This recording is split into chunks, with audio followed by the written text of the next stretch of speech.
রাষ্ট্রপতি শাসন বললেই তো আর হয়ে যায় না। বলতে পারবো না আমি। তো নিজের ইচ্ছাতে কি পদত্যাগ করে? কোনো প্রেশার আছে? নিশ্চয়ই কোনো পরিকল্পনা আছে। ডেঞ্জারাস অবস্থা।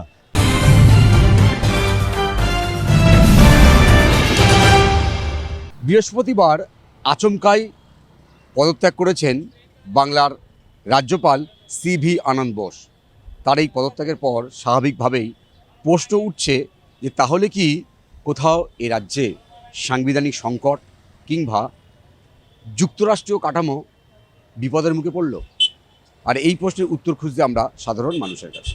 ও তো বদমাইশি করে এখন মমতাকে হারানোর জন্যে। মমতাকে হারাবে বলে এই উদ্দেশ্য। হারানোর সম্পর্ক তো অবশ্যই আছে। রাজ্যপাল তো পুরো বিজেপির ক্যাডার একেবারে, সেই কারণেই আমাদের এই মতবাদ। তো এটা উনি কী ভেবে করেছেন জানি না, তবে এটা সঠিক হয়নি। এটা হবার নয়, সেই পরিস্থিতি তৈরিও হয়নি। রাষ্ট্রপতি শাসন বললেই তো আর হয়ে যায় না, সেই পরিস্থিতি তৈরি হয়নি। এটা রাজ্যপাল এখন সেটা কেন্দ্রও বুঝবে, রাজ্যও বুঝবে কি সিদ্ধান্ত নেবে। এটা তো পলিটিক্স, ভিতরে পলিটিক্স চলছে সব। এটা পলিটিক্স তো বটেই। তো নিজের ইচ্ছাতে কি পদত্যাগ করে?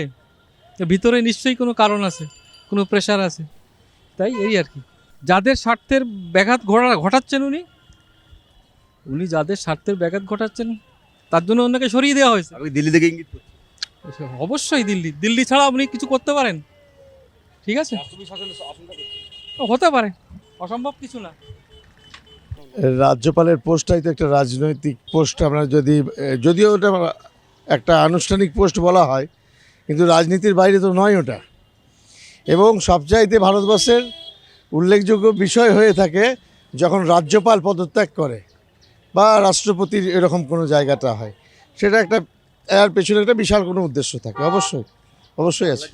দেখুন, বাংলার পরিস্থিতি রাষ্ট্রপতি শাসনের দিকে যাচ্ছে, সেটা তো অনেক দিন ধরেই শুনছি। Wait and see. অবশ্যই এসআইআর ইস্যুতে একটা অগ্নিগর্ভ পরিস্থিতি তো তৈরি হয়েই আছে, সেক্ষেত্রে নিশ্চয়ই কিছু চিন্তাভাবনা করা হচ্ছে। এটা সেন্ট্রাল গভর্নমেন্ট, কেন্দ্র সরকারের ব্যাপার। নিশ্চয়ই কোনো পরিকল্পনা আছে, ওই জন্যই এটা করেছে। আমাদের সাধারণ মানুষের পক্ষে সেটা কি বলা সম্ভব? কারণ রাজনৈতিক ব্যাপারটা নিয়ে আমার ঠিক অতটা নেই, তবে আমার তো মনে হয় না এখন রাষ্ট্রপতি শাসন হবে। কারণ ঠিকই আছে তো ওয়েস্ট বেঙ্গল। পদত্যাগ ওনার এখন পার্সোনাল কোনো ম্যাটার আছে কিনা আমার জানা নেই। দিল্লির প্রেশার হলেও হতে পারে। রাজনৈতিক ব্যাপার সব কিছু যা অবস্থা চলছে, মানে কেউই ঠিক না রাজ্যে, সেন্ট্রালে কেউই, সবই একই চলছে। ডেঞ্জারাস অবস্থা।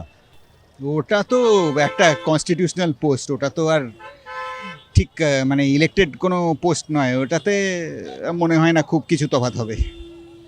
নিশ্চয়ই রাজ্যপালকে তো দিল্লি থেকেই পাঠানো হয় প্রাইম মিনিস্টারের রেকমেন্ডেশনে, মানে ক্যাবিনেট মিনিস্ট্রির রেকমেন্ডেশনে হয়। দিল্লিরই কোনো মুভ হবে। RN রবি হতে পারে। রাজ্যপালের খুব ফর্মাল ভূমিকা, যে কোনো স্টেটে রাজ্যপালের খুব ফর্মাল একটা ভূমিকা থাকে, তার বেশি কিছু নয়। সেরকমই ব্যাপারটা, সেরকমই। RN রবিও ওদেরই মতাদর্শের একজন লোক, যাকে তামিলনাড়ুর যাকে করা হয়েছে অ্যাক্টিং গভর্নর, সেও ওই মতবাদেরই বিশ্বাসী। রাজ্যপাল সিভি আনন্দ বোসের আচমকা পদত্যাগকে অনেকে ইঙ্গিতপূর্ণ বলে মনে করছেন। ক্যামেরায় রবি দত্তের সঙ্গে বিশ্বজিৎ, ওঙ্কার বাংলা।